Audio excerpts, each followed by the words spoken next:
Good afternoon, ladies and gentlemen. Damas y caballeros, buenas tardes. Es para mí un gran honor darle la bienvenida al señor presidente Javier Milei. Como ya lo sabemos, él es el presidente recientemente electo en elecciones libres de Argentina y es en realidad su primer viaje hacia un país extranjero luego de su elección. Primeramente quisiera felicitarle por su elección. Igualmente quisiera felicitar a su hermana, quien ha gestionado su campaña electoral. A veces la gente podrá quizás tener una visión un poco más radical de usted. Sin embargo, usted ha influido y le ha dado un nuevo espíritu a Argentina, haciendo que Argentina se conecte mucho más con las empresas libres, actividades empresariales, y también usted ha traído a Argentina de vuelta al Estado de Derecho. Así que tenemos a distintas personalidades y a una persona interesante que escuchar. Le vamos a escuchar luego de darle una cordial bienvenida al Foro Económico Mundial.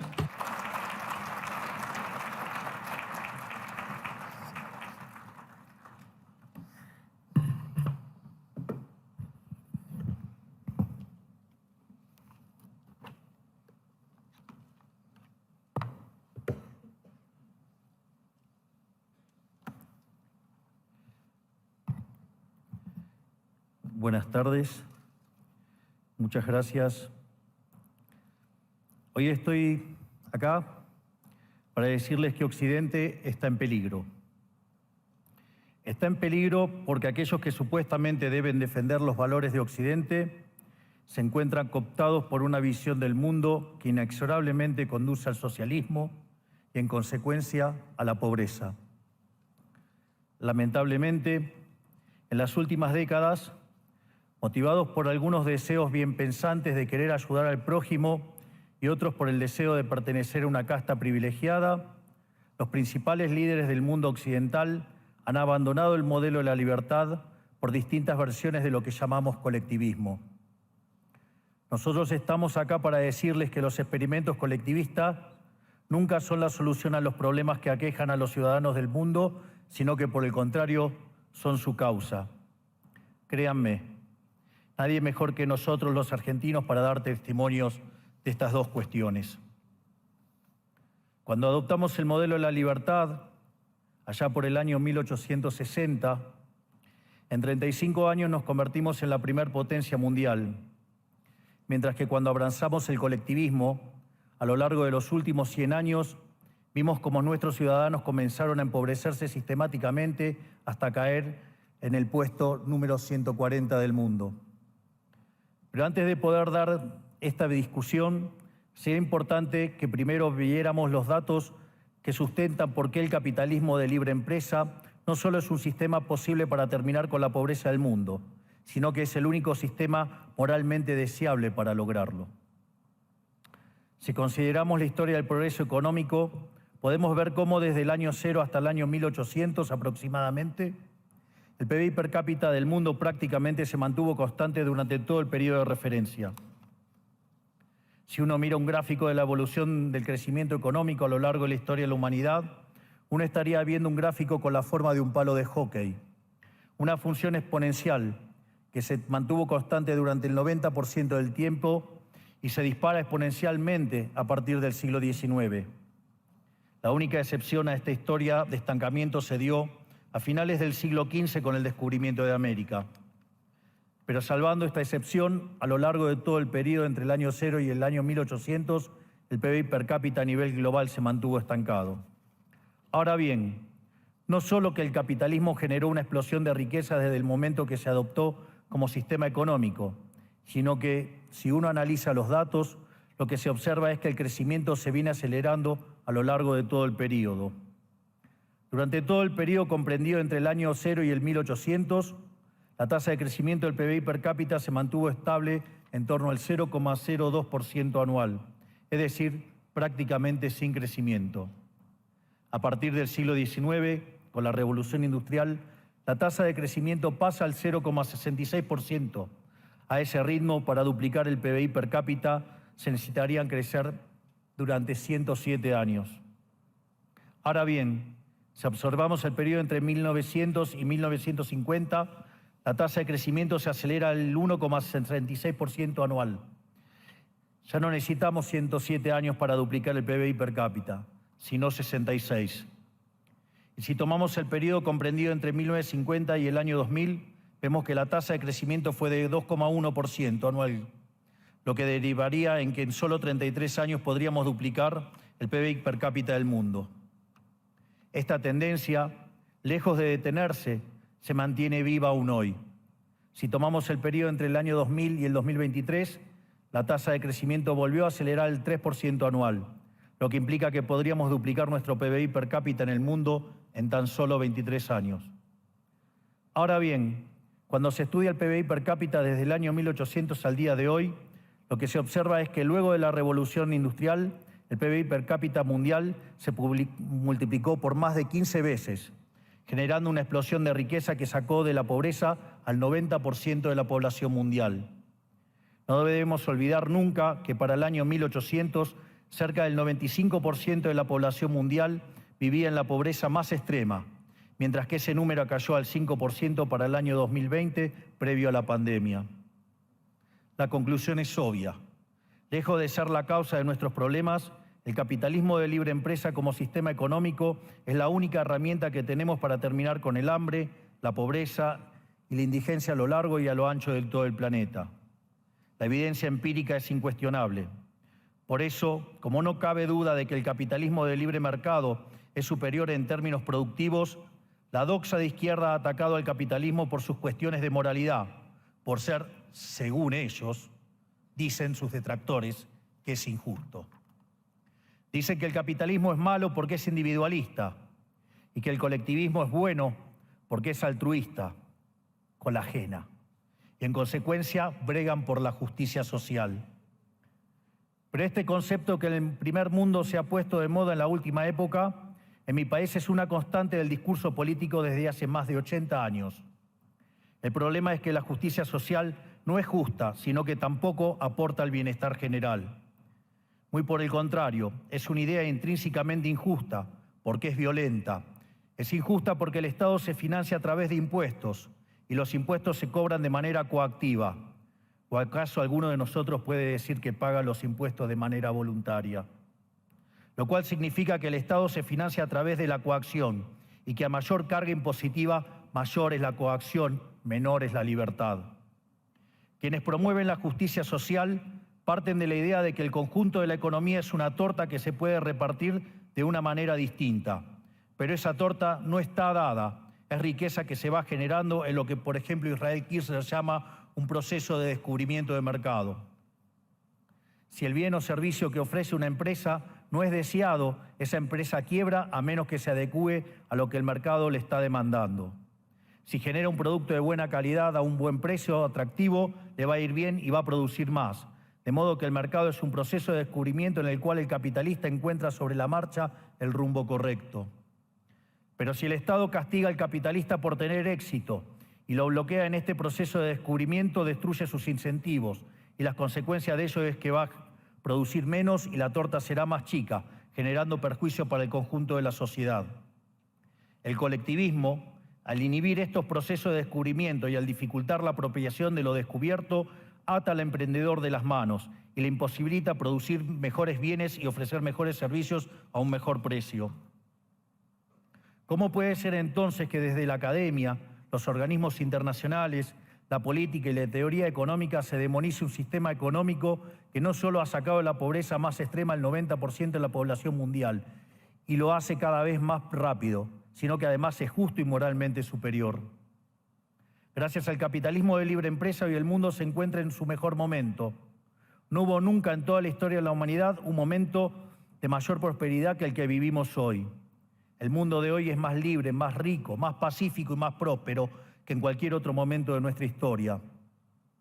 Esto es cierto para todos, pero en particular para aquellos países que son libres, donde respetan la libertad económica y los derechos de propiedad de los individuos. Porque aquellos países que son libres son 12 veces más ricos que los reprimidos. El decil más bajo de la distribución de los países libres vive mejor que el 90% de la población de los países reprimidos. Tiene 25 veces menos cantidad de pobres en el formato estándar y 50 veces menos en el formato extremo. Y por si eso fuera poco, los ciudadanos de los países libres viven un 25% más que los ciudadanos de los países reprimidos.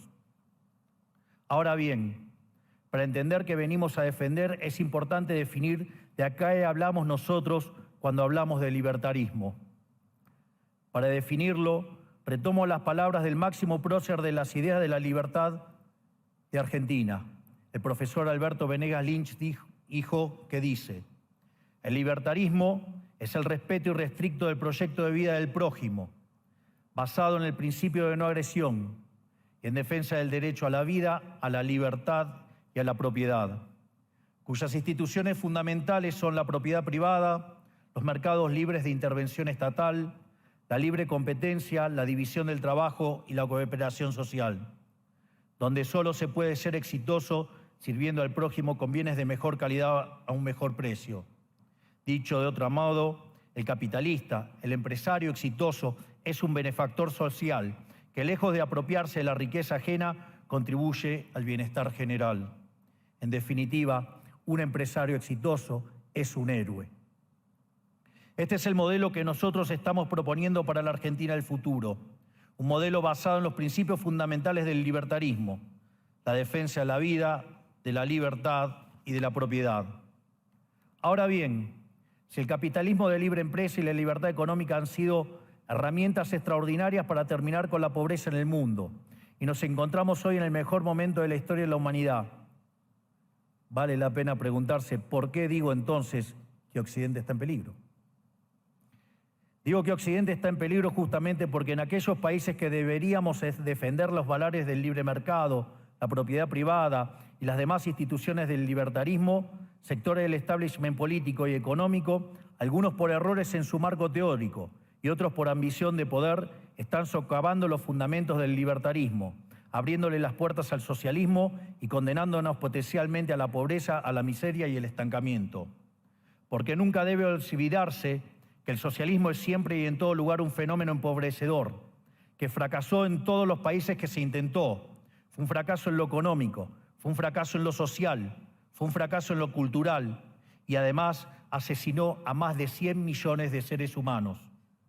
El problema esencial de Occidente hoy es que no solo debemos enfrentarnos a quienes, aún luego de la caída del muro y la evidencia empírica abrumadora, siguen bregando por el socialismo empobrecedor, sino también a nuestros propios líderes, pensadores y académicos que, amparados en un marco teórico equivocado, socavan los fundamentos del sistema que nos ha dado la mayor expansión de riqueza y prosperidad de nuestra historia.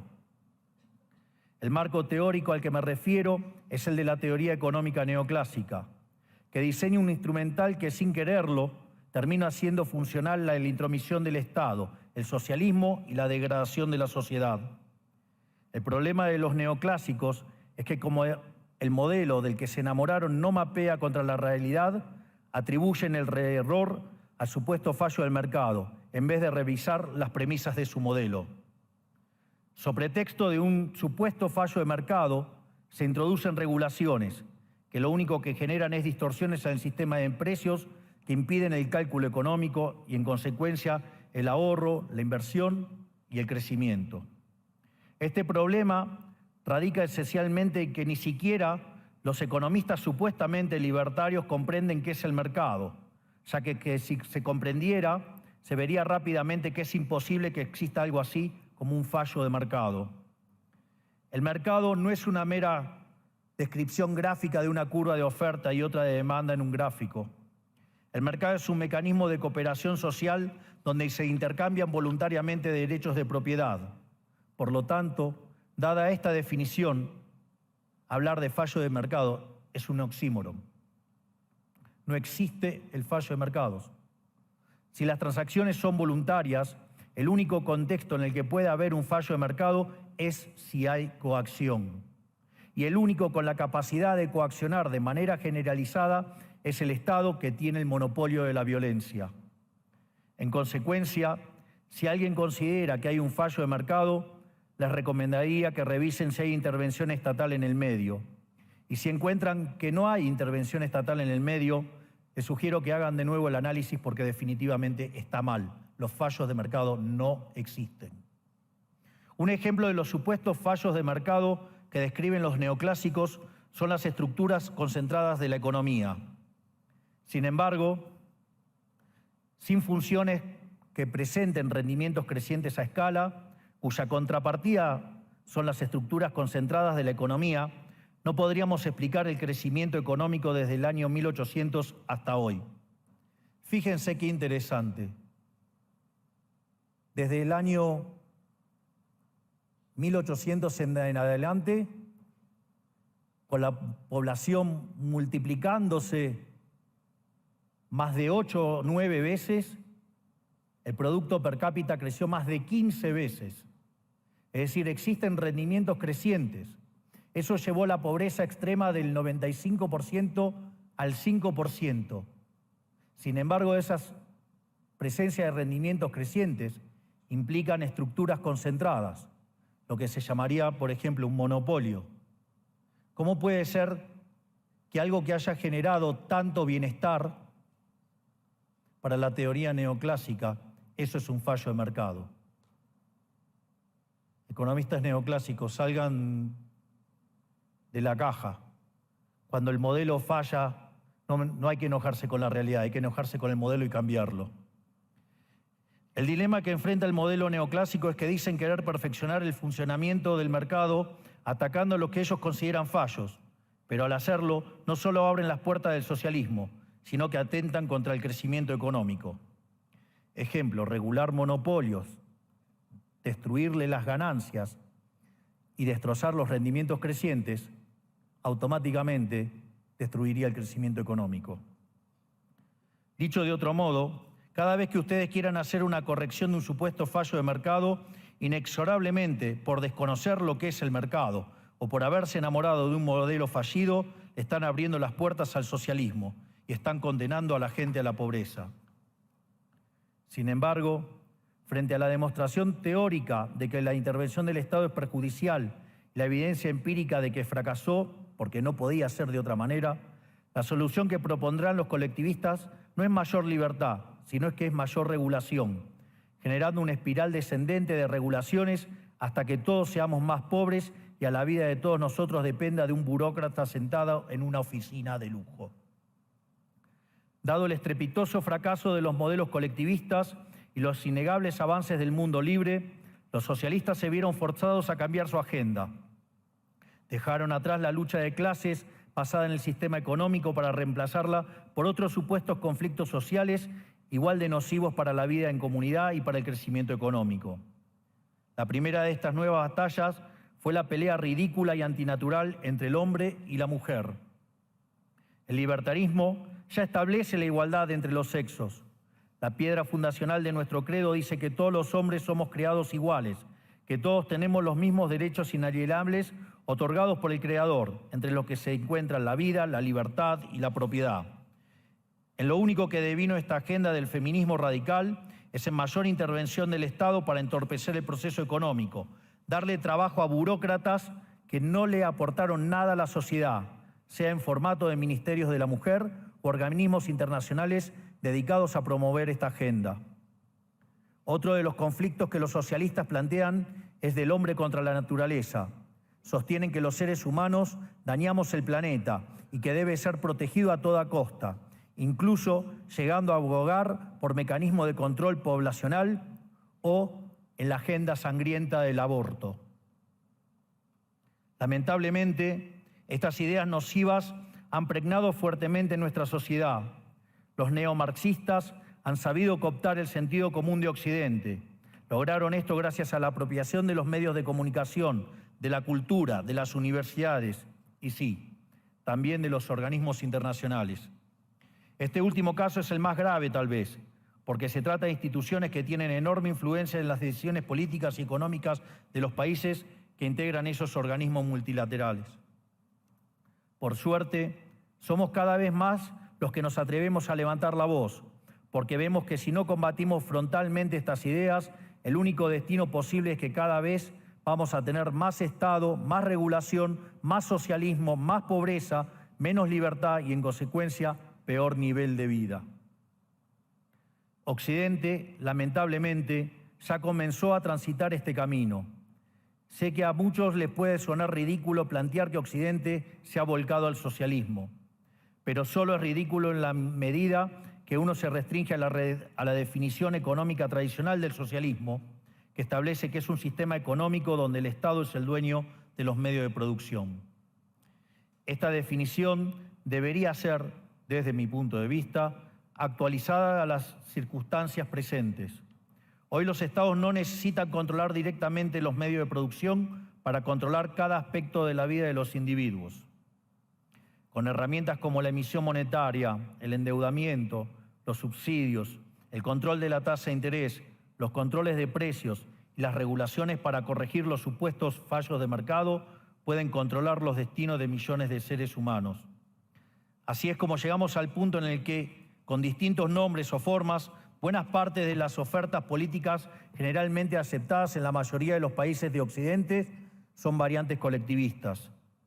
Ya sea que se declamen abiertamente comunistas, fascistas, nazis, socialistas, socialdemócratas, nacionalsocialistas, demócratas cristianos, keynesianos, neokeynesianos, progresistas, populistas, nacionalistas o globalistas. En el fondo, no hay diferencias sustantivas. Todos sostienen que el Estado debe dirigir todos los aspectos de la vida de los individuos. Todas definen un modelo contrario al que llevó a la humanidad al progreso más espectacular de su historia. Nosotros venimos hoy aquí a invitar a los demás países de Occidente a que retomemos el camino de la prosperidad. La libertad económica, el gobierno limitado y el respeto irrestricto de la propiedad privada son elementos esenciales para el crecimiento económico.